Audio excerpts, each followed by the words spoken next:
estimate tak, Datuk? Orang rasa okey ke? Why teruk ke? Mana kau buat ke macam ni? Mungkin line dia tak elok ke? Saya tak tahu. Dan awal bakat ini sebenarnya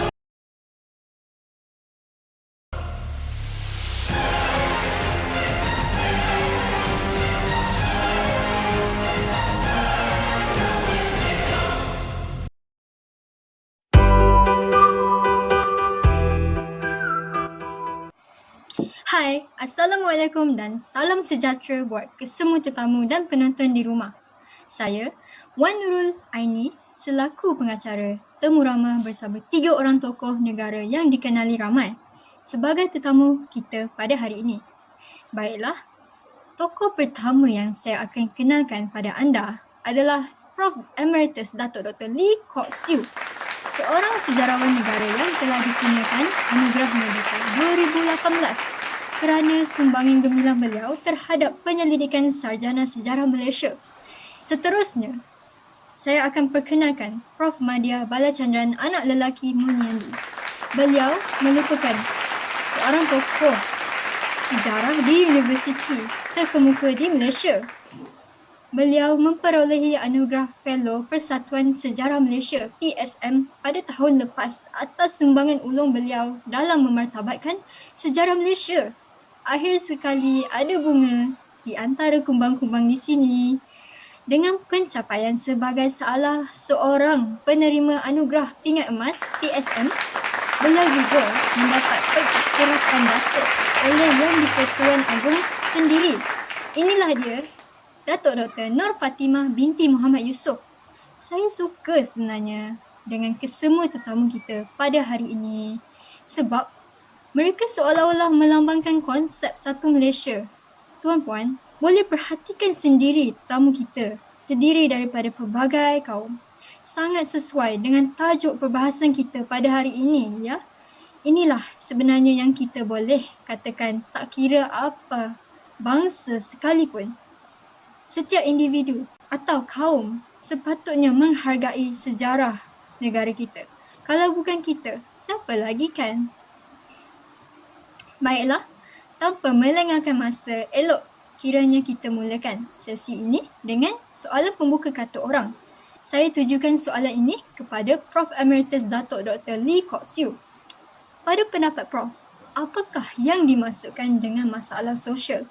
Sejauh manakah masalah ini diperhatikan di kalangan generasi muda di Malaysia? Apakah punca yang menyebabkan berlakunya masalah sosial ini? Dan apakah langkah-langkah atau penyelesaian yang boleh disarankan? Dipersilakan, Prof. Terima kasih saya ucapkan kepada adik pengacara di atas soalan yang diajukan sebentar tadi. Sebagaimana yang kita semua sedia maklum, negara kita terdiri daripada berbagai kaum dan bangsa. Sekiranya kita melihat kembali lipatan sejarah negara kita, kita semua mengetahui bahawa negara kita pada zaman dahulu tidak mempunyai sistem pendidikan yang sistematik dan teratur.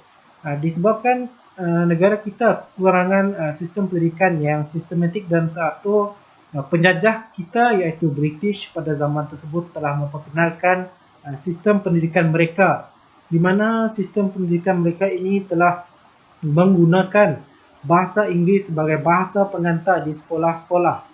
Disebabkan penggunaan bahasa asing ini juga terdapat pelbagai masalah yang dapat kita lihat.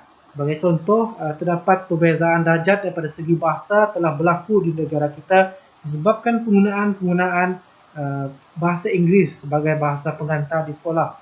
Malah setiap kaum juga telah bersikap defensif, di mana mereka hanya bertutur dengan kaum mereka dengan menggunakan bahasa mereka tersendiri. Disebabkan masalah ini juga di mana kaum-kaum menggunakan bahasa mereka yang tersendiri, kaum-kaum di negara kita pada zaman tersebut tidak mencapai kata sepakat ataupun muafakat, di mana perpaduan tidak dapat dicapai akhirnya. Justru ini menyebabkan berlakunya jurang pemisahan semakin besar di antara kaum. Disebabkan itu, British juga telah berjaya memperkenalkan sistem sekolah vernacular. Ini menyebabkan perpaduan di negara kita semakin tidak dapat dicapai. Selepas negara kita mencapai kemerdekaannya pada tahun 1957, pemimpin-pemimpin negara kita telah memperkenalkan Akta Pelajaran 1961, di mana Akta Pelajaran ini bertanggungjawab untuk menyatu padukan kaum yang ada di Malaysia. Malah akta ini juga adalah untuk memupuk perkembangan kebudayaan, ekonomi dan politik negara. Malah bahasa Melayu juga telah dimartabatkan dan dijadikan bahasa kebangsaan. Kemulut sosial ini akhirnya dapat diatasi dengan penubuhan idea satu aliran sistem persekolahan. Sistem ini sebenarnya mengumpulkan pelajar-pelajar daripada berbagai kaum dan budaya ke dalam satu sistem pendidikan saja.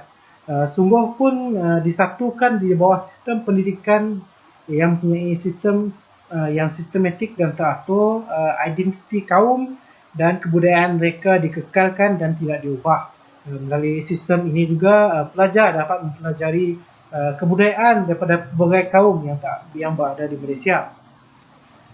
Pelajar perlulah mengetahui dan memahami isu-isu yang berkaitan sensitiviti kaum agar mereka tidak berlakunya masalah seperti penghinaan terhadap kaum-kaum lain terhadap budaya-budaya mereka. Ini seterusnya meneguhkan lagi semangat perpaduan di antara kaum di Malaysia. Hal ini penting supaya common sense dapat dipupuk di dalam diri pelajar, supaya perasaan saling hormat menghormati dan bantu-membantu dapat dikekalkan dalam diri mereka. Ini bersesuaian dengan peribahasa Melayu di mana meluntur buluh biarlah daripada rebungnya, di mana sistem pendidikan negara kita telah memupuk dan mendidik pelajar-pelajar di negara kita dengan common sense ataupun sikap saling menghormati di antara kaum. Sekiranya kita tidak memupuk nilai-nilai murni ini daripada mereka sekolah lagi, maka pendidikan kita tidak berjaya. Malah kalaupun kita tidak mendidik mereka, maka masalah kemulut sosial ini akan berlanjutan dan tidak akan dapat diselesaikan. Sekian saja daripada saya. Terima kasih. Ya, terima kasih Prof. Begitu terperinci penerangan yang diberikan sebentar tadi. Baiklah, saya ingin tanyakan kepada Prof. Madya Balachandran sendiri pula.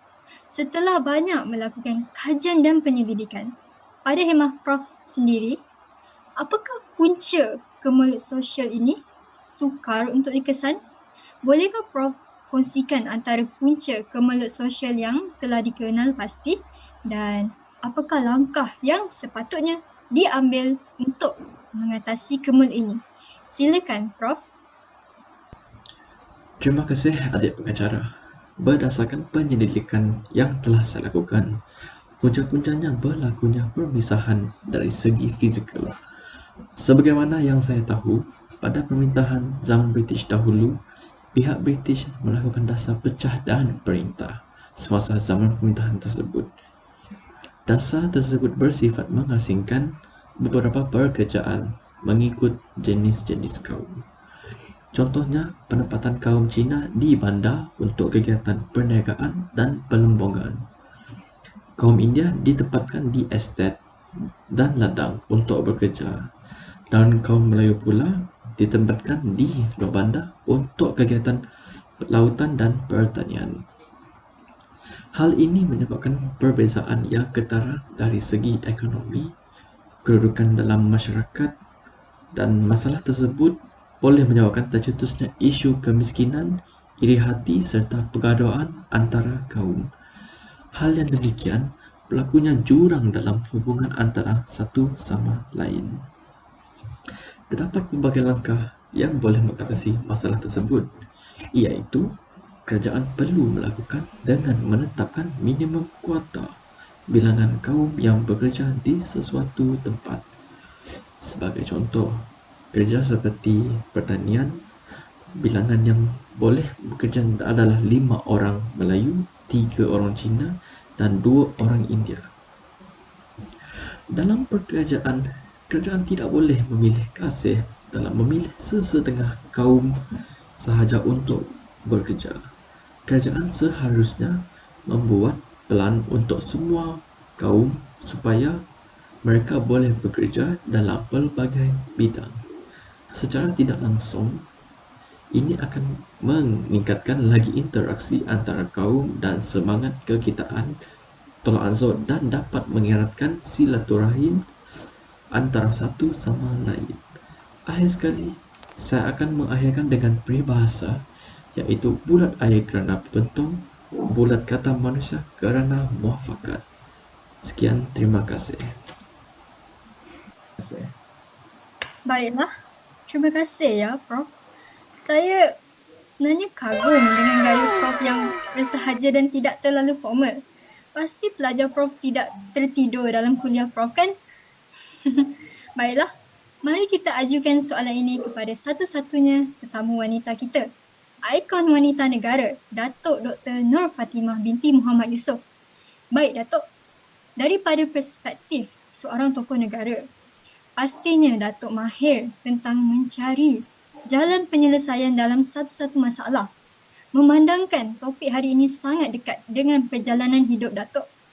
Bolehkah Datuk cerita serba sedikit pengalaman situasi berdepan masalah tersebut dan langkah yang telah diambil serta implikasi agar perpaduan antara kaum terus kekal dan terjamin. Silakan Datuk. Terima kasih kepada Cik Wan.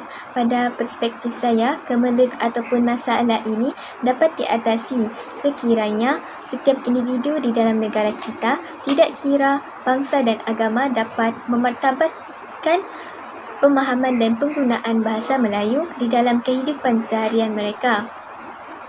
Seterusnya, ia sekaligus dapat membentuk sebuah negara bangsa Malaysia. Hal ini demikian kerana, seperti yang kita tahu, bahasa Melayu merupakan bahasa ibunda, iaitu bahasa kebangsaan negara kita. Jadi, amatlah tidak logik sekiranya warga negara tidak dapat bertutur ataupun tidak dapat memahami bahasa Melayu dengan baik. Bukan itu sahaja, malah penggunaan bahasa Melayu ini juga dapat mengukuhkan lagi perpaduan di antara kaum di dalam negara kita. Ini kerana dengan bahasa Melayu ini juga ia dapat mengurangkan perbalahan ataupun pergaduhan di antara kaum akibat kurangnya amalan berkomunikasi. Antara cara untuk memartabatkan lagi bahasa Melayu di dalam negara kita ialah kerajaan boleh mengadakan kempen minggu bahasa di sekolah menengah ataupun di sekolah rendah bagi memantapkan lagi penggunaan bahasa Melayu di kalangan generasi muda. Kerajaan juga boleh mengadakan kempen seperti kempen memartabatkan bahasa Melayu yang dapat dihebohkan melalui media massa dan iklan di akhbar. Tambahan pula, bahasa ibunda tidak patut disisihkan. Bak kata pepatah, serumpun bak serai, sesisi bak siri. Okey, itu sahaja daripada saya. Sekian, terima kasih. Terima kasih atas penerangan yang diberikan sebentar tadi ya Datuk. Saya juga berharap agar langkah-langkah yang diutarakan ini senantiasa dilakukan supaya dapat membejat isu perkauman. Baiklah para penonton, masa sentiasa mencemburui kita. Sedar tak sedar, kita sudah pun sampai di penghujung rancangan kita. Dengan ini, saya ingin mengucapkan ribuan terima kasih kepada tetamu-tetamu kita yang hadir pada hari ini. Terima kasih juga kerana sudi berkongsi pengalaman serta pendapat yang benar.